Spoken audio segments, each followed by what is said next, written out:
Assalamualaikum warahmatullahi wabarakatuh. Perkenalkan, nama saya Trinita Mutiara Uli Hasibuan dari Prodi Sarjana Kebidanan dan Pendidikan Profesi Bidan di Institut Kesehatan Mitra Bunda Batam. Baiklah, di sini saya akan menjelaskan mengenai apa itu record keeping.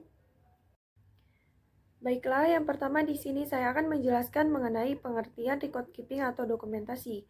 Record keeping merupakan rekaman dalam bentuk tulisan atau gambaran suatu pelayanan yang diberikan oleh pelayanan kesehatan kepada pasien.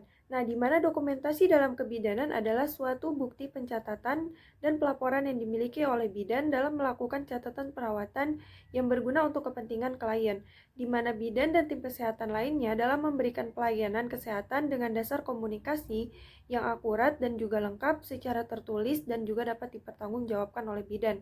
Nah, pencapaian atau laporan perkembangan pasien dilakukan dengan dua cara. Yang pertama itu dengan pencatatan atau record, yang kedua itu dengan pelaporan atau report.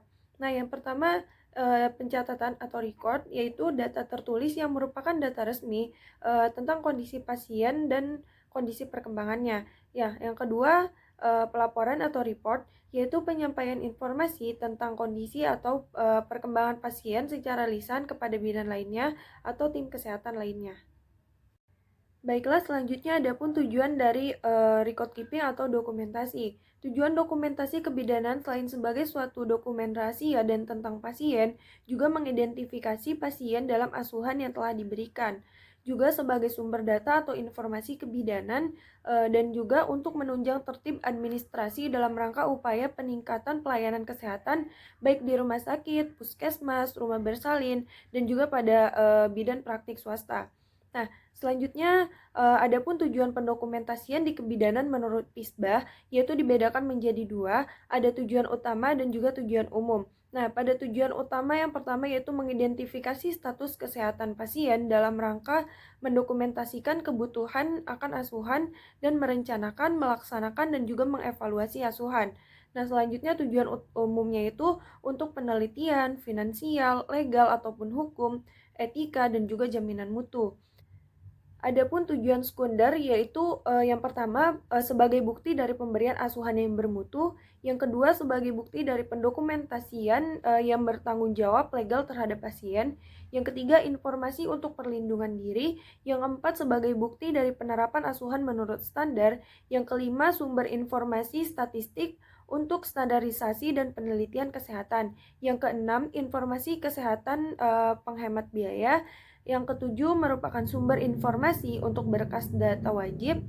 Yang kedelapan merupakan komunikasi dari konsep manajemen risiko. Yang kesembilan merupakan informasi untuk pendidikan dan pengalaman belajar. Dan yang kesepuluh merupakan perlindungan hak kepada pasien. Baiklah, selanjutnya adapun manfaat dari record keeping. Yang pertama pada aspek administrasi, manfaatnya yaitu yang pertama untuk mengidentifikasi fokus asuhan klien atau kelompok. Yang kedua untuk membedakan tanggung gugat bidan dari tanggung gugat anggota kelompok pelayanan kesehatan lainnya. Yang ketiga untuk memberikan penelaahan dan pengevaluasian asuhan atau perbaikan kualitas. Yang keempat untuk memberikan kriteria klasifikasi pasien. Yang kelima untuk memberikan justifikasi. Yang keenam untuk memberikan data guna tinjauan administratif dan legal. Yang ketujuh untuk mematuhi persyaratan hukum, akreditas, dan profesional. Dan yang kedelapan adalah untuk memberikan data penelitian dan tujuan pendidikan. Nah, selanjutnya adapun pada aspek hukum, manfaatnya yaitu semua catatan informasi tentang klien merupakan dokumentasi resmi dan bernilai hukum. Bila mana terjadi suatu masalah yang berhubungan dengan profesi kebidanan di mana bidan sebagai pemberi jasa dan klien sebagai pengguna jasa, maka dokumentasi diperlukan sewaktu-waktu, di mana dokumen tersebut dapat dipergunakan sebagai barang bukti di pengadilan. Oleh karena itu, data-data harus diidentifikasi secara lengkap, jelas, objektif, dan juga ditandatangani oleh pemberi asuhan, tanggal, dan perlunya dihindari adanya penulisan yang dapat menimbulkan interpretasi yang salah. Kemudian yang ketiga pada aspek pendidikan, di mana manfaatnya yaitu dokumentasi mempunyai manfaat pendidikan karena isinya menyangkut kronologis dari kegiatan asuhan yang dapat dipergunakan sebagai bahan atau referensi pembelajaran bagi siswa atau profesi. Selanjutnya yang keempat pada aspek penelitian, manfaatnya yaitu dokumentasi mempunyai manfaat penelitian, di mana data yang terdapat di dalamnya mengandung informasi yang dapat dijadikan sebagai bahan atau objek riset dalam pengembangan profesi. Adapun yang kelima pada aspek ekonomi, di mana dokumentasi mempunyai efek secara ekonomi, di mana semua tindakan atau asuhan yang belum atau sedang dan telah diberikan dicatat dengan lengkap yang dapat dipergunakan sebagai acuan atau pertimbangan dalam biaya bagi klien. Dan yang terakhir yang keenam yaitu pada aspek manajemen, di mana manfaatnya melalui dokumentasi dapat dilihat sejauh mana peran dan fungsi bidan dalam melakukan asuhan kepada klien, di mana dengan demikian akan dapat diambil kesimpulan tingkat keberhasilan pemberian asuhan guna pembinaan dan pengembangan secara lanjut. Baiklah, selanjutnya adalah batasan record keeping, di mana yang pertama itu batas penyimpanan rekam medis, di mana rekam medis harus disimpan dan dijaga kerahasiaannya oleh dokter, dokter gigi, dan juga pimpinan sarana kesehatan lainnya. Nah, yang kedua batas waktu lama penyimpanan, di mana menurut peraturan Menteri Kesehatan paling lama yaitu 5 tahun dan rekam medis yang paling sedikit yaitu 25 tahun. Baiklah, kemudian ada pelaksanaan record keeping terbagi menjadi 4, yaitu yang pertama swap year, yang kedua swap year, yang ketiga swap year, dan yang keempat swap. Nah, yang pertama itu swap year, di mana S adalah subjektif, O adalah objektif, A adalah assessment, P adalah planning, I adalah implementasi, E evaluasi, dan R adalah assessment. Nah, yang kedua ada swap year, di mana S adalah subjektif, O adalah objektif, A adalah analisis, P adalah planning, I implementasi, dan E evaluasi. Yang ketiga ada swap year, di mana S adalah subjektif, O adalah objektif, A analisis, P adalah planning, I implementasi, E adalah evaluasi, dan D adalah dokumentasi. Dan yang terakhir yaitu swap, di mana S adalah subjektif, di mana O adalah objektif, dan A analisis, dan juga P adalah planning. Baiklah, selanjutnya adapun bentuk record keeping dibagi menjadi 5. Yang pertama itu problem orient record atau POR adalah suatu model pendokumentasian sistem pelayanan kesehatan yang berorientasi pada masalah klien. Nah, di mana dapat menggunakan multidisiplin dengan mengaplikasikan pendekatan pemecahan masalah, mengarahkan ide-ide dan pikiran anggota tim, dan juga adapun keuntungan pencatatan sistem ini berfokus atau lebih menekankan pada masalah klien dan proses penyelesaian masalah daripada tugas dokumentasi.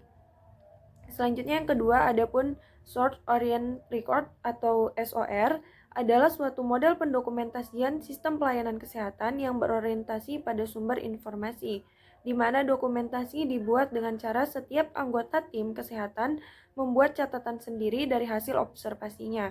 Nah, adapun keuntungannya yaitu menyajikan data yang berurutan dan juga mudah diidentifikasi, dan juga memudahkan bidan melakukan cara pendokumentasian. Selanjutnya yang ketiga adapun charting by exception atau disingkat CBA merupakan model dokumentasi yang hanya mencatat secara naratif dari hasil atau penemuan yang menyimpang dari keadaan normal atau standar, di mana dibuat untuk mengatasi masalah pendokumentasian dengan membuat catatan pasien lebih nyata, hemat waktu, dan juga mengakomodasi adanya informasi terbaru. Selanjutnya yang keempat yaitu model dokumentasi Cardex menggunakan serangkaian kartu dan membuat data penting tentang klien, ringkasan problem klien, dan juga terapinya. Selanjutnya yang terakhir yang kelima yaitu model dokumentasi Computer Based Patient Record atau disingkat CPR, di mana segala bentuk catatan atau dokumentasi terprogram secara jelas sehingga memudahkan dalam proses penegakan diagnosis dan juga mengurangi kegiatan pencatatan secara tradisional. Baiklah, selanjutnya adapun mekanisme record keeping terbagi menjadi 2, yaitu yang pertama teknik dokumentasi naratif dan yang kedua yaitu teknik dokumentasi flowsheet. Nah, yang pertama yaitu teknik dokumentasi naratif, di mana merupakan teknik yang dipakai untuk mencatat perkembangan pasien dari hari ke hari dalam bentuk narasi, di mana mempunyai beberapa keuntungan dan juga kerugian. Adapun pencatatan naratif adalah catatan harian atau format cerita yang digunakan untuk mendokumentasikan peristiwa asuhan kebidanan pada pasien yang terjadi selama jam dinas. Nah, naratif adalah paragraf sederhana yang menggambarkan status pasien, intervensi, dan juga pengobatan serta respon pasien terhadap intervensi. Sebelum adanya teknik lembar alur atau flowsheet, catatan naratif ini merupakan satu-satunya teknik yang digunakan untuk mendokumentasikan pemberian asuhan kebidanan. Baiklah, yang kedua adapun teknik dokumentasi flowsheet, di mana berdasarkan teori yang dikemukakan oleh Wildan dan Hidayat pada tahun 2009, teknik dokumentasi flowsheet atau lembar alur adalah bentuk catatan perkembangan aktual yang dirancang untuk memperoleh informasi dari pasien secara spesifik menurut parameter yang telah ditentukan sebelumnya. Nah, flowsheet sendiri memungkinkan petugas untuk mencatat hasil observasi atau pengukuran yang dilakukan secara berulang yang tidak perlu ditulis secara naratif, termasuk data klinik klien. Nah, flowsheet sendiri merupakan cara tercepat dan paling efisien untuk mencatat informasi. Selain itu, tenaga kesehatan akan dengan mudahnya mengetahui keadaan klien hanya dengan melihat grafik yang terdapat pada flowsheet. Kemudian flowsheet atau checklist biasanya lebih sering digunakan di unit gawat darurat. Baiklah, selanjutnya yaitu ada keuntungan dan kerugian mekanisme record keeping. Yang pertama ada keuntungan teknik dokumentasi naratif, di mana keuntungan pada teknik ini yaitu antara lain merupakan teknik pencatatan yang sudah banyak dikenal dan dipelajari oleh bidan sejak masih di bangku kuliah.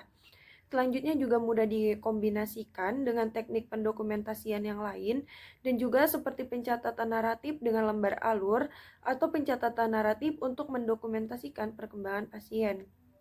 Selanjutnya, kerugian teknik dokumentasi naratif, yaitu kerugian utama dari teknik pendokumentasian ini adalah catatannya kurang terstruktur dan hampir semua catatan naratif tidak teratur dan juga berpindah-pindah dari satu masalah ke masalah lainnya tanpa penghubung yang jelas sehingga hubungan antar data sulit ditemukan. Baiklah, selanjutnya ada pun keuntungan teknik dokumentasi flowsheet. Yang pertama yaitu untuk meningkatkan kualitas pencatatan observasi. Yang kedua, memperkuat aspek legal. Yang ketiga, memperkuat atau menghargai standar asuhan. Yang keempat, menjadikan dokumentasi kebidanan lebih tepat. Yang kelima, mengurangi fragmentasi data pasien dan juga asuhan. Dan yang keenam, membatasi narasi yang terlalu luas. Nah, selanjutnya ada juga kerugian teknik dokumentasi flowsheet, di mana yang pertama yaitu memperluas catatan medik dan menciptakan penggunaan penyimpanan. Yang kedua, memungkinkan duplikasi data, rancangan, dan juga format. Dan yang ketiga, tidak ada ruang untuk pencatatan tentang kejadian yang tidak biasa terjadi dan juga bertahan untuk menggunakan lembar alur. Baiklah, sekian penjelasan mengenai record keeping dari saya. Kurang lebihnya mohon maaf. Wassalamualaikum warahmatullahi wabarakatuh.